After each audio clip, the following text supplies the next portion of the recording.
Di Banten ini anak-anakku kebanyakan sekarang thariqahnya adalah thariqah Al-Qadiriyah. Semenjak Syekh Nawawi Tanar Al-Bantani dan juga Syekh Abdul Karim Al-Tanar Al-Bantani, thariqah Qadiriyah dari Sultan Banten dulu digabung dengan thariqah Naqsabandiyah. Dulu Sultan Zainal Abidin juga Sultan Zainal Arifin hanya thariqah Qadiriyah. Masih ada manuskrip di perpustakaan nasional di mana Sultan-Sultan Banten zaman dahulu kala itu adalah seorang mursyid thariqah. Selain mereka ini adalah sebagai seorang raja, Sultan-Sultan Banten juga merupakan seorang ahli thariqah, bahkan di antaranya beberapa merupakan mursyid thariqah dan khalifah thariqah. Dan ini ada bukti sezamannya, sudah ditemukan oleh Dr. Ginanjar Syahban, seorang filolog dari pengurus besar Nahdlatul Ulama yang juga merangkap sebagai wakil sekretaris PBNU. Ditemukan oleh beliau. Bahkan orang Kresek yang katanya cucu daripada Raden Kenyap, kitabnya Raden Kenyap yang menemukan orang lain. Dr. Ginanjar Syahban pula yang menemukan kitab daripada yang dibawa oleh Raden Kenyap dari Makkah Al-Mukarramah, adanya di perpustakaan nasional. Namanya kitab Al-Mawahib Ar-Rabbaniyah, karangan daripada Syekh Ibnu Alan, ditulis di Mekah, dibawa oleh Raden Kenyap untuk diberikan kepada Sultan Abdul Mafakhir Mahmud Abdul Qadir. Dan sekarang kitabnya sudah disyarahi juga oleh Dr. Ginanjar Syahban. Untuk Ginanjar Syahban, temannya Abah, masih muda juga, ganteng juga. Pakai juga berarti abahnya ngaku ganteng ya. Namanya kagol kan gak apa-apa. Anda ganteng juga.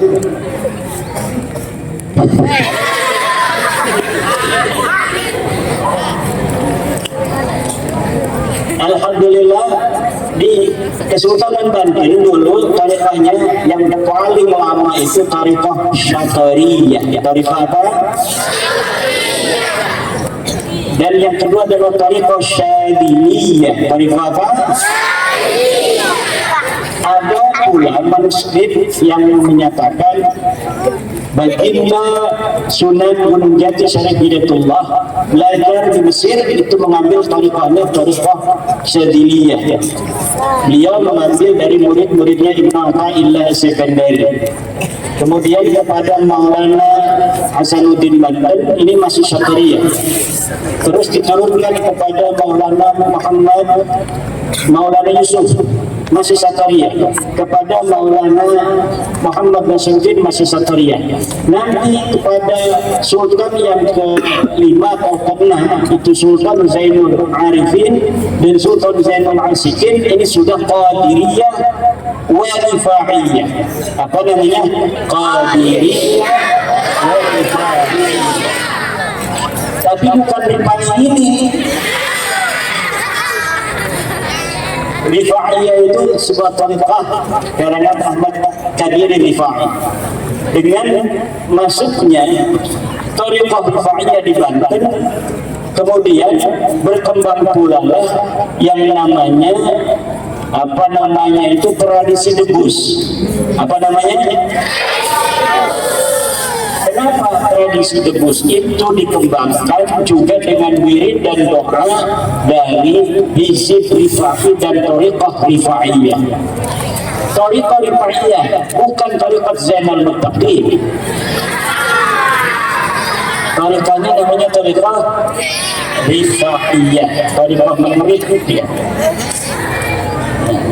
Kemudian pada saat Syekh Nawawi Al-Bantani dan saudara misalnya sepupu itu mondok di Makkah Al-Mukarramah, kemudian bertemu dengan Syekh Ahmad Khatib Sambas. Siapa namanya? Syekh Ahmad Khatib Sambas, berguru thariqah. Thariqahnya ini sudah gabungan antara thariqah Qadiriyah dan thariqah Naqsabandiyah. Makanya ketika dibawa ke Banten oleh Syekh Abdul Karim, diajarkan kepada kiai-kiai Banten. Ini kiai Banten, terutama kiai Cakung. Dulu kiai Cakung tarekannya Syafi'iyah, Qadiriyah, Rifaiyah. Itu kemudian menjadi berubah menjadi tarikatnya semuanya Qadiriyah dan Naqsabandiyah. Tapi Abah pengen belajar Syafi'iyah sampai ke Cirebon mencari, dan alhamdulillah punya thariqah Syafi'iyah. Abah juga pengen punya thariqah Qadiriyah yang Naqsabandiyah yang murni. Abah juga itu berijazah mencari thariqah Naqsabandiyah dari Banyumas. Syadiliyah juga dari Abuya Dimyati. Dan boleh kita ikut satu orang itu banyak thariqah? Ya boleh. Ada yang amalan, ada yang tabarrukan. Ada yang amalan, ada yang tabarrukan. Nah, mudah-mudahan kalian mendapatkan sawab daripada baginda Syekh Abdul Qadir Al-Jailani radhiyallahu anhu. Dikembangkan oleh Syekh Astari yang namanya thariqah Qadiriyah dan Naqsabandiyah. Nah, nanti kalau yang mau thariqah Naqsabandiyah, Kiai Maujud mau ijazah thariqah Qadiriyah Naqsabandiyah pada Kiai Maujud. Dan malam ini juga Kiai Maujud ini akan mengijazahkan khusus untuk para santri, baik putra maupun putri, sebuah ilmu. Saya juga tidak tahu apa yang akan diberikan nanti. Kiai Maujud yang akan memberikan, ingin memberikan sesuatu kenang-kenangan keberkahan untuk kita semua, wabil khusus para santri, agar nanti di suatu masa, suatu ketika para santri kalau saatnya untuk berjuang di jalan Allah Subhanahu wa taala mempunyai bekal dan tidak lagi takut akan manusia, karena yang perlu ditakuti hanyalah Allah Subhanahu wa taala.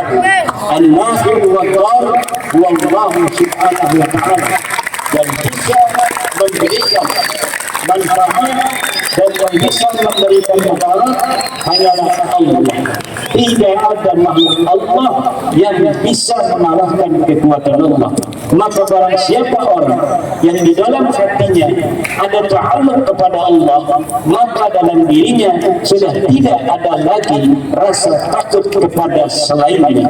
Dan siapa orang yang tidak mempunyai rasa takut kepada selain Allah, dia tumplakkan rasa takutnya hanya kepada Allah.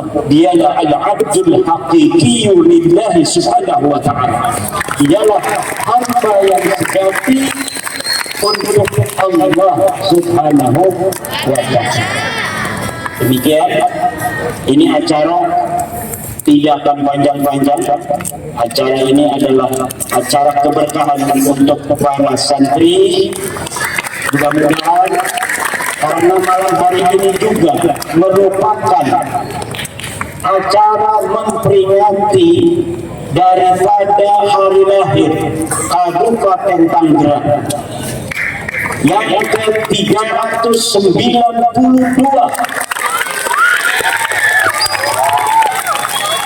Dulu pada tanggal 13 Oktober dalam manuskrip Kalipasir disebutkan bahwa Raden Kenyang diangkat oleh Sultan Abul Mafakhir Mahmud Abdul Qadir sebagai penguasa di Tangerang itu pada tanggal 13 Oktober 1632 Masehi. Sekarang ini adalah masih tanggal 13 Oktober 2024. Berarti Raden Kenyang itu bapaknya Syekh Ciliwulung hidupnya sudah sekitar 392 tahun. Dia diangkat menjadi penguasa bupati di Tangerang tanggal 13 Oktober 1632, meninggal 15 Agustus 1681. Berarti umurnya berapa?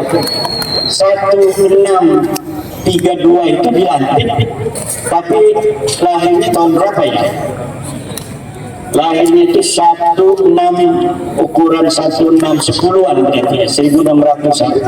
Itu kalau misalnya dia lahir itu 1610, maka umurnya tidak panjang. Umurnya cuma 51 tahun, 1681. Hanya ukuran 70 tahun.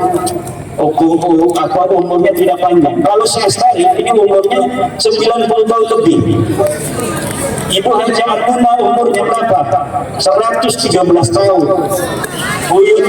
Buyutnya Abah itu udah tua, pakai tongkat, itu masih hidup. Waktu itu umurnya sudah 113 tahun. Mudah-mudahan ini yang ada di sini umurnya panjang semua nih. Pendekar Pak Haji Sumintapura umurnya sudah 70 tahun kurang 1, tapi kelihatan masih muda. Kalau pasang kuda-kuda Paku Banten dan TTKKDH serta jurus Laskar Sabilillah, setiap malam kita lihat di sini ini masih nempak dari bumi sampai ke atas tanpa memegang tangannya. Ini menunjukkan bahwa beliau masih sehat. Beda dengan Kiai Maujud.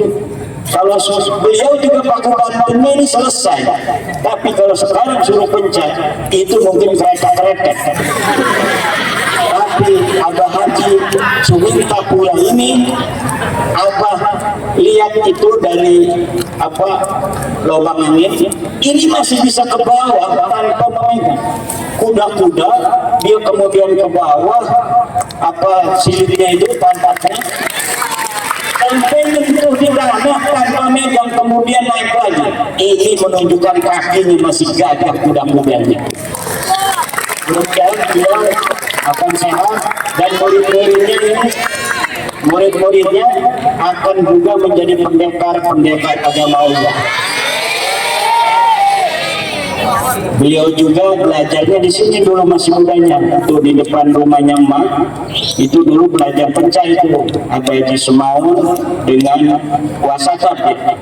Dengan wasakat di situ waktu kecil itu beliau belajarnya di sini juga, sekarang diajarkan di Cempaka juga. Alhamdulillah. Wallahu a'lam bishawab. Wassalamualaikum warahmatullahi wabarakatuh.